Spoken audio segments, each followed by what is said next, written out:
ஜனனியும் ஜெயில்லேருந்து வந்துடுறாங்க. செம்ம கோபம் வந்துட்டு குணசேகரன் கிட்ட பேசுகிறாங்க. கண்டிப்பாக தண்டனை வாங்கி கொடுப்பேன். இதுக்கப்புறமா வந்துட்டு இந்த அன்பு பாசம் பரிவுன்ட்டு எதுவுமே இருக்காது. எந்த அளவுக்கு நீங்கள் அக்காவை இது பண்ணுற அளவுக்கு போயிட்டீங்களோ அதுக்கு மேலே வந்துட்டு நாங்களும் சும்மா இருக்க மாட்டோன்ற மாதிரி முடிவு எடுத்துகிறாங்க. இன்னொரு பக்கம் இங்கே தர்ஷனை வந்துட்டு அவங்க அம்மாவை போய் பார்க்கக்கூடாது, ஹாஸ்பிட்டலுக்கு போகக்கூடாதுன்ற மாதிரி அவங்க வீட்டில் தடுக்க உடனே தர்ஷன் ஒரே வார்த்தை சொல்கிறாரு, இங்கே பாருங்கள், இப்போ எங்கள் அம்மாவை போய் பார்க்கறதுக்கு தடுத்தீங்க, ஏதாவது இது பண்ணிங்கன்னா கண்டிப்பாக இந்த கல்யாணம் நடக்காது, எனக்கு தேவையே இல்லைன்ற மாதிரி சொல்கிறாங்க. அதை கேட்டவுடனே எல்லாருமே ஷாக் ஆகி போயிடுறாங்க. சரின்னு வேறு வழி இல்லாமல் ஒத்துக்கிறாங்க. இன்னொரு பக்கம் இங்கே பார்த்தீங்கன்னா ரூமில் உட்காந்து ரேணுகா நந்தினி எல்லாம் அழுதுட்ருக்காங்க.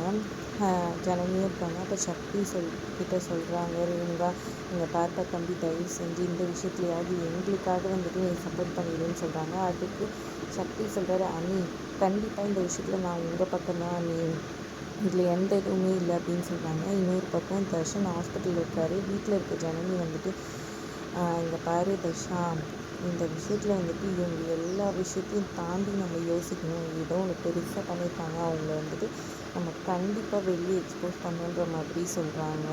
சொல்லிட்டு ஃபோனாக செம்ம கெத்தாக கட் பண்ணுறாங்க. அதோட லேட்டஸ்ட் ப்ரோமோ முடியுதுங்க. ப்ரோமோ பிடிச்சிங்க லைக் பண்ணிக்கோங்க, கமெண்ட் பண்ணிக்கோங்க, நம்ம சேனலை சப்ஸ்கிரைப் பண்ணிக்கோங்க. தேங்க்ஸ் ஃபார் வாட்சிங்.